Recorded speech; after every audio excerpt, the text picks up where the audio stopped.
再來看台北捷運板南線昨早起有一台列車是駛到台北車站的時陣，這車廂內底煞是熊熊咧請白煙。經過調查，是一位旅客行動電源導火，佢甲在這站務人員甲車頂的旅客有及時來處理。因為消防人員嘛提醒大家，講若是拄到這鋰電池導火情形，應該愛先用大量的水來降低溫度。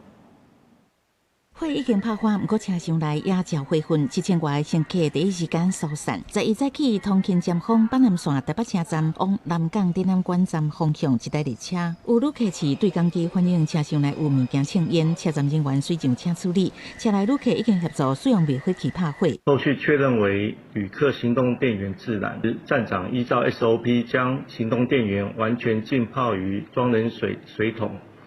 快速降溫並防止復燃。北捷已經到海區派出所完成報案程序，後續配合警消調查，查清楚代志發生的原因加相關責任。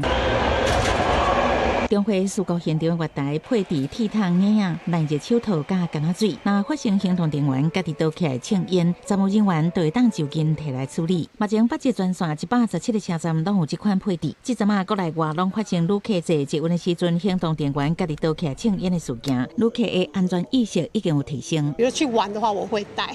但是盡量都是在我眼睛看的範圍之內才用，眼睛看不到的範圍我就不使用。我的話，我會避免它電池如果鼓起來的話，我就會把它給丟棄，換一個新的這樣子。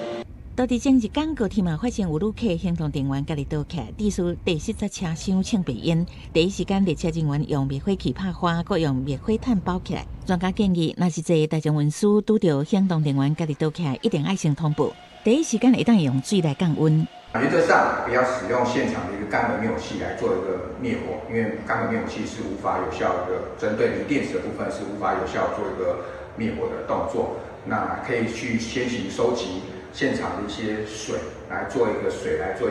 降溫的動作。專家閣呼籲，行動電源變形也是傷燒，就莫閣使用。目前國內軌道業者攏無禁止炸行動電源，代替規定使用時陣愛佇目睭看到的所在，莫囥佇行李箱內底。高鐵是表示，若是旅客使用，也是保管行動電源無細緻造成火災，必須負相關法律甲賠償責任。記者採訪報道。